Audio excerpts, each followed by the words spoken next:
Es bueno saludarles nuevamente, como cada día, aquí avanzando en nuestro estudio de la vida de Jesús en orden cronológico. Recordemos siempre lo importante que es para todo cristiano, todo creyente, todo discípulo de Jesús conocer la vida de nuestro Maestro. Es decir, conocer sobre Jesús. Así que eso hace importante, interesante e invaluable el hecho de conocer la vida de nuestro Señor, la vida de Jesús, y saber cómo fue su comportamiento aquí en la tierra. Y estamos en esta conversación que tiene Jesús con la mujer samaritana, y vamos a continuar desde el capítulo 4, San Juan capítulo 4 versículo 20. San Juan capítulo 4 versículo 20. Dice así la palabra del Señor: la mujer le habla a Jesús y le dice: nuestros padres adoraron en este monte. Ella se refería al monte de Gerizim, que está ahí cerca en Samaria, donde de acuerdo a los samaritanos era el lugar donde iban a adorar, iba a ser el lugar de adoración para adorar al Padre, a Jehová. Entonces se refiere al monte de Gerizim cerca a Samaria. Dice: y vosotros, es decir, los judíos, decís que en Jerusalén es el lugar donde se debe adorar. Esta mujer tenía un conocimiento. Recordemos, desde el principio yo les había mencionado que su razón de ir al pozo de Jacob no era en sí por el agua, sino por tener un momento de espiritualidad, un momento de reflexión, en el lugar donde ella consideraba que podía acercarse a Dios de una manera especial, porque era el pozo de Jacob, era la tierra que sus padres les habían dejado, cerca estaba el monte Gerizim. Entonces, para ella, el ir a sacar agua de ese pozo era un momento de reflexión espiritual. Entonces ella sabía del pozo, sabía de la historia de sus ancestros, sabía también el lugar que ocupaba dentro de su cultura siendo samaritana, y sabía con quién estaba hablando, que era un judío. Así que ella a su manera tenía un conocimiento básico de lo que era el judaísmo y de su posición como samaritana dentro de esa religión. Así que es lo que ella le menciona: nuestros padres adoraron en este monte, refiriéndose tenían los padres en común, ¿verdad? Abraham, Isaac, Jacob. Y dice: adoraron en este monte Gerizim, cerca de Samaria. Así que nosotros tenemos una base para decir que aquí puede ser un lugar de adoración, ¿verdad? Pero Jesús le dice, ella misma le dice: y vosotros los judíos dicen que es en Jerusalén el lugar donde se debe adorar. Poniendo las dos posiciones, la de los samaritanos y la de los judíos, delante de Jesús. Como le dijo que él es profeta, pues a ver, ¿qué dice él? Él es un maestro, él debe saber. Seguramente él va a tener una razón para decir: y estamos aquí en el pozo, en este lugar. Así que quizás resuelva el problema. Y dice entonces el versículo 21. Mire, tal vez la respuesta que ella esperaba, obviamente no podía esperar que fuera favorable a ella. Que está hablando con un judío y ella es samaritana.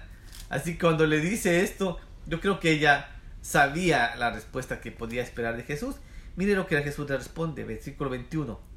Jesús le dijo: mujer, créeme que la hora viene cuando ni en este monte de Gerizim ni en Jerusalén adoraréis al Padre. Aquí hace una connotación muy especial Jesús. Jesús no defiende el judaísmo, no defiende su religión a la cual él se pertenecía. Recordemos que Jesús, como parte del pueblo de Israel, profesaba el judaísmo, era judío. Así que Jesús debía, por lógica, ¿verdad? Que es lo que creo que la mujer esperaba, era decir: mira, yo soy judío, ¿quién crees que tiene la razón? Nosotros. Así que obviamente va a ser en Jerusalén. Pero lejos de defender su posición o las prácticas de su religión o lo que ellos creían o tenían establecido por sus ancestros, Jesús no especifica entonces el lugar de adoración al Padre por las personas que lo adoraban, es decir, por los ancestros. No dice: bueno, como Abraham, Isaac y Jacob lo determinaron. No, no toma eso. Tampoco establece lugar, tampoco dice, bueno, obviamente Jerusalén es más importante, ahí está el templo, Jericín no es un lugar tan importante dentro de la religión. Entonces no lo define por los patriarcas, por las personas, no lo define por el lugar, diciendo sería entre Jerusalén y Samaria, ni lo define en el tiempo, diciendo ahora va a ser así. Mire lo que dice el Señor. Me gusta como Él con tanta sabiduría maneja la conversación. Dice, créeme que la hora viene cuando ni en este monte ni en Jerusalén adoraréis al Padre. Es decir, ni lo que tú crees ni lo que nosotros creemos va a ser aceptable. La adoración va a ser distinto, porque no depende de tus creencias o de las mías. ¿Y por qué me detengo un poquito en este punto? Porque pues todo el tiempo, aún desde las primeras discusiones que hubo entre Pedro y Pablo en cuanto al judaísmo, queriendo de alguna manera Pedro mantener las prácticas del judaísmo dentro del cristianismo que se estaba levantando, surgiendo.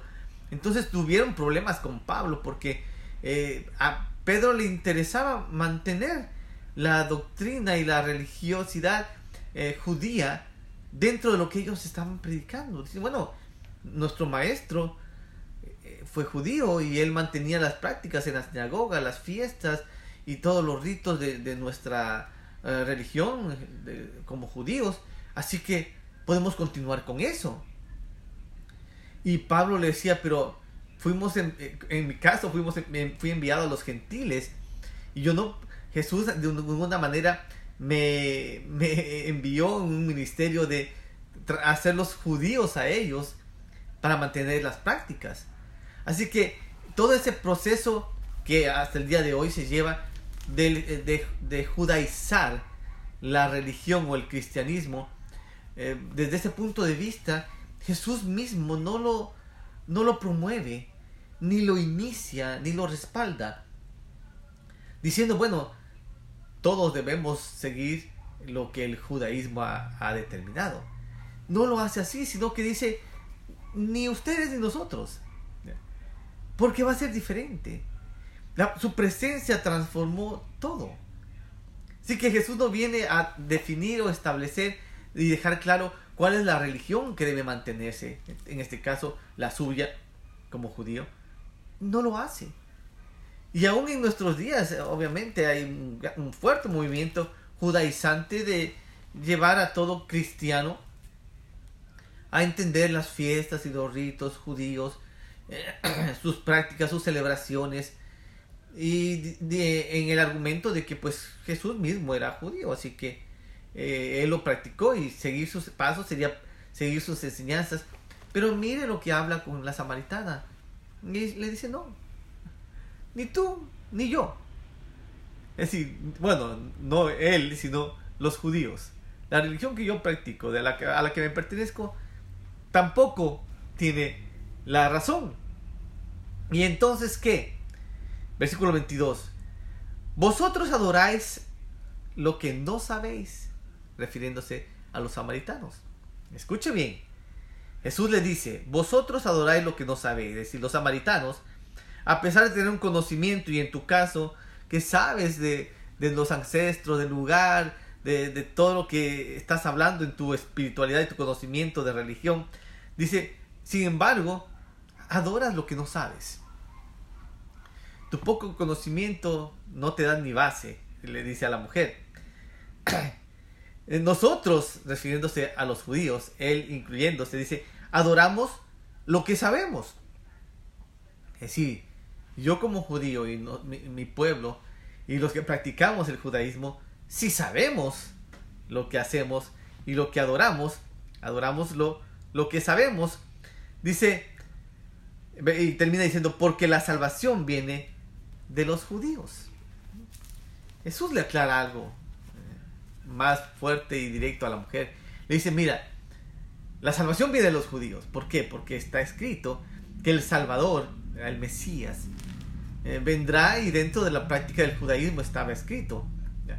Y recordemos, aún para nuestros días, dejarlo claro, por eso es que los judaizantes tienen un fuerte movimiento y ha trascendido y se mantiene. ¿Por qué? Porque, como lo dice Jesús, nosotros sí sabemos lo que estamos haciendo. Es decir, la salvación viene de los judíos. ¿Por qué? Porque a través de la historia del pueblo de Israel elegido por Jehová es que llega Jesús. Estaba anunciado en sus profecías. Y Jesús es un israelita judío. Por lo tanto, la salvación viene de nosotros. Es lo que le está aclarando Jesús a la mujer. Así que si alguien tuviera la razón, seríamos nosotros. Sin embargo, le ha dejado claro que ni ellos, ni los judíos, es decir, ni samaritanos, ni judíos, están en lo correcto. Entonces, escuchemos bien qué es lo que Jesús está enseñando. Jesús le aclara: mira, los judíos saben, los judíos tienen toda la religión bien establecida, Jehová mismo lo eligió como su pueblo, la salvación, él mismo, el Mesías que viene a través del judaísmo.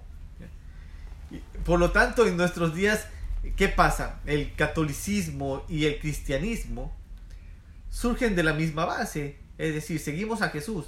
¿Y Jesús qué era? Judío. Entonces la lógica dice, pues tanto el catolicismo como el cristianismo, que surgen de esa base que es seguir a Jesús, con sus diferencias que ya conocemos. Sin embargo, el origen sería Jesucristo. Y Jesucristo es un judío. Entonces el hecho de mantener la idea de que judaizar, es decir, llevar a católicos o cristianos o toda la gente en su religiosidad hacia el judaísmo, judaizarlos en sus prácticas, en sus ritos, en sus fiestas, no estaría mal. Sin embargo, Jesús dice, no, ninguna de las dos. Y mire que aclara después.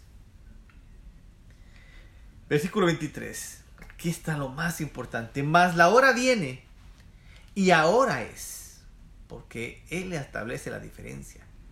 La hora viene porque se va a establecer, se va a dar a conocer, pero la hora es porque aquí estoy. Es lo que Jesús le está diciendo. Cuando los verdaderos adoradores adorarán al Padre en espíritu y en verdad, porque también el Padre de tales adoradores busca que le adoren. Mire, esto es importantísimo. Mas la hora viene, y ahora es, cuando los verdaderos adoradores adorarán al Padre en espíritu y en verdad. ¿Por qué los verdaderos adoradores? Quiere decir que Jesús, Él le está diciendo a la mujer, mira, hay los verdaderos adoradores. Entonces, si hay los verdaderos, quiere decir que también existen los falsos. Porque para que haya los verdaderos, tiene que haber los falsos. Si solo hay uno, entonces solamente hay dos verdaderos, los únicos, los reales. Pero Jesús le da a entender a la mujer, mira, hay los verdaderos y los falsos, y no le está diciendo, los judíos son los verdaderos y los samaritanos son los falsos. No. Le dije, ni tú ni yo tenemos la razón. Ni samaritanos ni judíos estamos en lo correcto en cuanto a esto. La diferencia es ¿cuál? Los verdaderos adoradores y los falsos adoradores.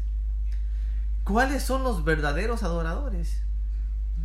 Yo lo comparto mucho en las conferencias cuando me permiten llevar los talleres sobre alabanza y adoración. Cuando establecemos qué es ser un adorador. Todos somos adoradores. Es decir, el ser humano es un adorador por naturaleza. El asunto es ¿qué adoramos? ¿O a quién adoramos? Entonces muchas personas hacen de otras personas el centro de su adoración. Los idealizan o los deifican, porque la adoración es rendir pleitesía a la deidad, a quien ocupa el máximo lugar en su vida. Entonces mucha gente hace ídolos o deifican a personas. uno escucha mucho a alguien que dice, no, mi mamita es todo para mí, mi madre es lo máximo, a mi madre ni me la tocan. Que Dios mismo no se atreva a llevarse a mi mamá, que si está sana, que enferma, que la sane, porque si se muere, hasta Dios lo desconozco, porque mi madre es todo. El fruto de adoración de esa persona es su madre. Otros hacen objetos de adoración, y no solo vamos a hablar de los ídolos. Hablamos de que hay personas que toman un auto y el auto es el fruto de su adoración. Yo adoro mi carro y le pongo llantas, le pongo aros diferentes y lo pinto aquí y le decoro y le hago extras, le mando a hacer cosas, y el carro es su adoración, y que ni lo toquen, ni su familia ni los hijos pueden tocar su carro, porque su carro es su adoración. Han levantado un ídolo, han deificado un auto y lo han hecho el centro de su adoración, porque a él le ponen su corazón, le rinden pleitesía, lo cuidan, lo protegen con su vida. Es decir, somos adoradores, pero somos falsos adoradores cuando no ponemos nuestra adoración en quien debe estar. ¿En quién? En el Padre, en Dios. Entonces el hombre fue creado con el hecho de adorar a Dios. Pero en el camino entonces desviamos y nos convertimos en adoradores falsos, porque deificamos otras cosas, personas o situaciones o momentos, y nos alejamos de Dios. Mucha gente adora la adoración, por ejemplo. Hay gente que le encantan las canciones, la música, y se rinden y se entregan por completo a la música. Adoran la música y no a quien está dirigida. Hay gente que hace de su denominación o de su religión su centro. No, es que yo nací en esta religión y ahí me muero. Sí, pero la verdad, y dice aquí, no me interesa. Han divinizado su religión a tal punto que se vuelve en el centro de su adoración. Y no importa lo que la misma Biblia diga o cualquier enseñanza, porque esto es lo que yo creo y acepto. Y bajo esto me guío. Basado en sus tradiciones, en sus ancestros, en la religión que toda mi familia ha practicado, y aquí estoy. Jesús, con mucha sabiduría y un trato tan especial, tan amoroso, le dice a esta mujer, mira, no, ni los samaritanos ni los judíos, porque el Padre está buscando verdaderos adoradores. Quiere decir que la verdadera adoración no surge del conocimiento correcto de tu religión, ni de tus propias prácticas que por años has llevado desde tus ancestros, ni que definas en tu propio concepto qué es lo que tú crees que a Dios le agrada. Todo eso es una falsa adoración. La verdadera adoración, que es dirigida solamente al Padre, está explicada por Jesús aquí. Dice, mas la hora viene y la hora es cuando los verdaderos adoradores adorarán al Padre. ¿Cómo? En espíritu y en verdad. Porque también el Padre, tales adoradores, busca que le adoren. Jesús está definiendo el Padre, Dios. Mi Padre quiere adoradores que le adoren en espíritu y en verdad. Es decir, que realmente su corazón entienda lo que es una relación con Dios. No una religión, sino una relación.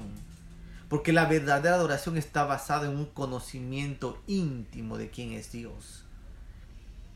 ¿Cómo puedes adorar a alguien que no conoces? No puedes, porque no puedes confiar en Él, no puedes creer en Él, no puedes poner fe en alguien en quien no confías, porque no lo conoces. Y es necesario, por lo tanto, para conocer a Jesús, que el que conoce al Hijo conoce al Padre. ¿Quieres conocer a Dios? Debes conocer a Jesús. Y cuando lo conoces, entonces entiendes quién es. Y cuando entiendes, entonces le das su lugar. No lo deificas dándole un lugar que no tiene, como lo haces con tu mamita, con tu auto, con un santo, con cualquier ídolo. No tienes que deificarlo porque Él es Dios. Simplemente al reconocerlo, al conocerlo bien, entonces le das el lugar que Él merece porque entiendes quién Él es. Y simplemente le adoras en espíritu y en verdad.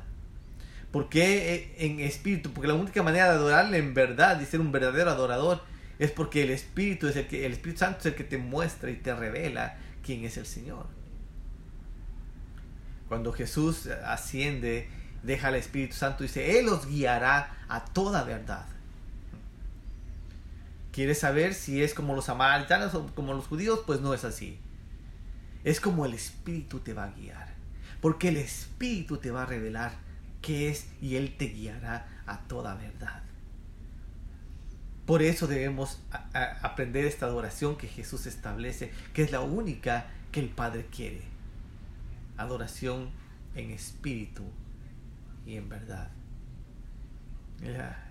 A veces pensamos que adoración simplemente es llegar y cantar unos cánticos suaves y tranquilos después de la alabanza, el día domingo, el día que tengamos una celebración, una reunión. La adoración es el conocimiento íntimo de Jesús, para darle y ponerle en el lugar donde Él merece estar, al reconocer quién Él es.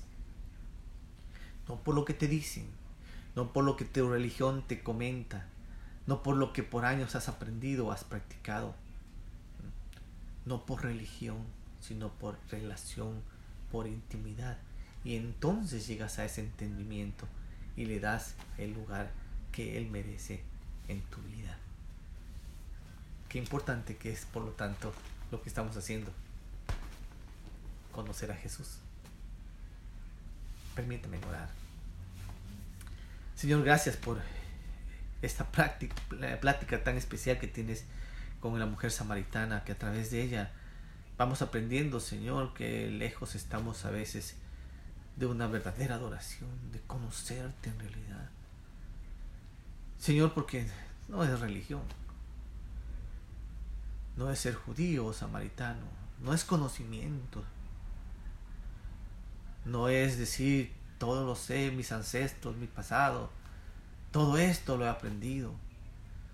No es el lugar, es que en este templo, en este otro de acá, o en mi iglesia o en otro lugar, Señor, tú buscas verdaderos adoradores, que te adoremos en espíritu y en verdad, que entendamos quién eres, que te conozcamos profunda e íntimamente, y entonces entendamos a quién estamos adorando. Qué honor tan grande nos da, Señor, al permitirnos conocerte, al darnos tu Espíritu Santo que abre nuestros ojos y nuestro entendimiento y nos guía a la verdad de tu palabra. Señor, yo bendigo a cada hijo e hija tuya que está mirando, y que estas palabras, esta reflexión, Señor, tu Espíritu Santo la use para ministrar sus vidas, sus corazones, y guiarnos en el camino correcto. En el nombre de Jesús. Amén. Una vez más, gracias por permitirnos entrar en sus vidas y a través de estos sencillos videos compartir la palabra del Señor, que sea de edificación para tu vida. Si te sirve a ti, te invito a que lo compartas con otras personas también, que pueda ser extendida la palabra del Señor a todas las personas que lo necesitan. Gracias por mirarnos. Les invito a suscribirse gratis en nuestro canal de YouTube. El canal es Jonathan Prado con TH, Jonathan Prado. Ahí lo encontrarán más de 250 videos que pueden mirar, aprender, edificarse y compartir con otros. Sobre todo compartir, porque para eso el Señor nos permite conocer un poquito, para dar a conocer a otros lo que de gracia recibimos, de gracia damos. Un abrazo fuerte de parte de mi esposa Teresita, de su servidor, el pastor Jonathan Prado, de la ciudad de Corona, en California. Hasta el día de mañana, un abrazo fuerte y que Dios los bendiga. Saludos, Lourdes. Saludos, Patricia. Bendiciones.